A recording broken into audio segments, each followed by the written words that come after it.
Once again, I welcome you all to this new class. In this class, we are going to solve a third problem on circular arches.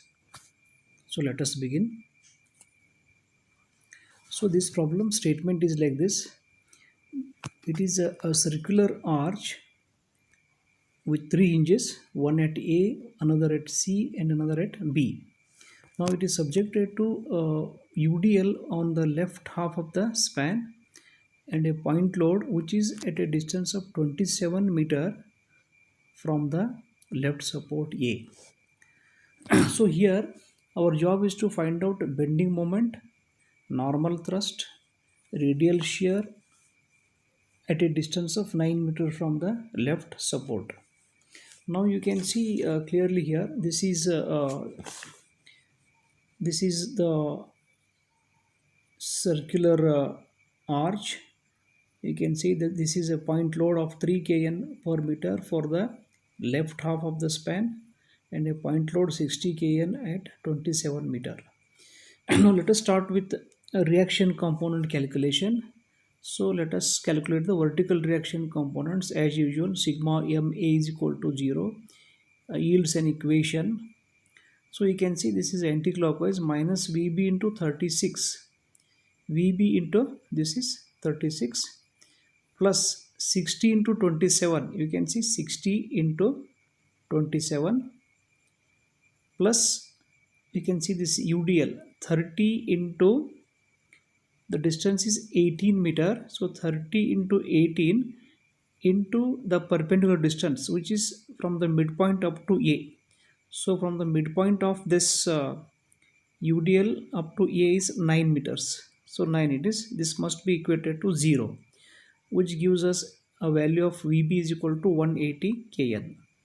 Now we use sigma V is equal to 0. So VA plus VB total upward force must minus total downward force minus 30 into 18 minus 60 must be equal to 0. Like this, use sigma V equal to 0. You end up with VA as 420.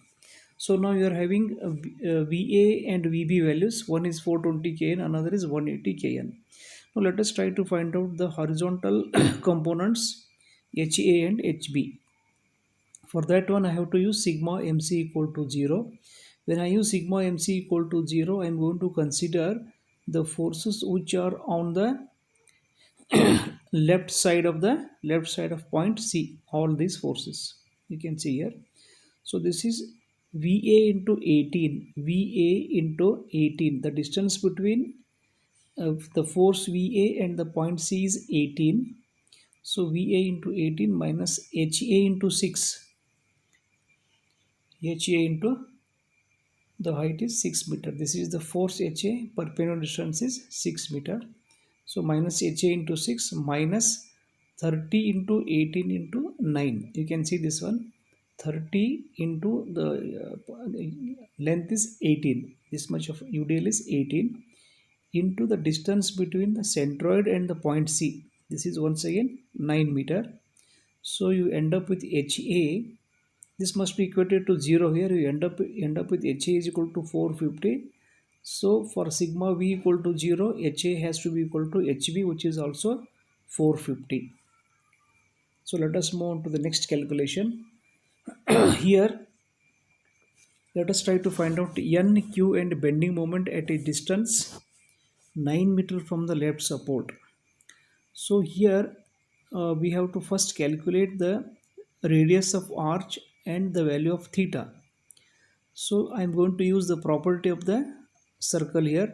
So L by 2 into L by 2 is equal to 2R minus H into H. In this one you substitute all the values except R, which has to be calculated. So you can see 36 by 2 into 36 by 2 equal to 12R. 2 into, because H is 6 meter, so it becomes if H this is taken inside, that is 12R minus 6 into 6, it is 36. From this one I am getting R is equal to 30 meter. Now using X is equal to L by 2 minus R sine theta. So here X is fixed because X is equal to, you can see the diagram, it is 9 meter. Actually, I want the value of y at a distance of 9 meter. So initially I'm going to make use of this formula. So which is x is equal to L by 2 minus r sine theta. In this one, you substitute x is equal to this distance, that is 9 meter, and r is equal to already 30 meter. From this one, find out sine theta and thereby find the value of theta. So substitute x is equal to 9 in this equation. Finally, you are getting sine theta is equal to 0.3, which gives theta as 17.5 degrees. After these calculations, now let us try to find out the bending moment at D.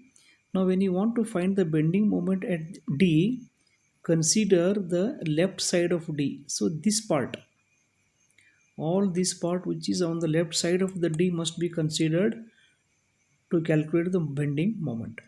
So MD means bending moment at D equal to, you can see this VA into 9, force into perpendicular distance up to D. So VA is the force, 9 is the perpendicular distance. So VA into 9 minus HA, you can see HA into Y value. HA into Y, it has to be calculated now. So HA into Y minus, you can see only this part of UDL. See this one, this part of UDL, 30, you can see this one, here it is 30 into only 9, because up to D it is 9 meter. So 30 into 9 into 9 by 2, because centered of this much of length is 9 by 2 from D. So 9 by 2 is used here. Now in this one you will find that y is unknown to us. Now use this formula which is given in the beginning of this topic, circular arch. This formula is given, y is equal to r cos theta minus of r minus h. This has been given in the first class of circular arches. So substitute all these values, 30 cos 17.5 minus of into bracket 30 minus 6. So this gives us a value of y as 4.61 meter. Now you go back and substitute in this MD equation. All values are known to you now. Like this, you substitute all the values here. You are going to end up with bending moment at point D as 490.5 kN meter. Now let us calculate the remaining N and Q values. So normal thrust and radial shear at 9 meter from the left support. For that one, I have drawn a free body diagram up to AD, A and D. This is A, this is D. The free body diagram is in equilibrium under the action of forces which are, so here HA and VA and part of the UDL, that is 9 meter length it is. Then we have placed V and H so that the free body diagram is in equilibrium. Our job is to find V and H which keeps this free body diagram in equilibrium. So you can see I have to use sigma V equal to 0, sigma H is equal to 0, because the free body is in equilibrium. So free body diagram of AD is showed here.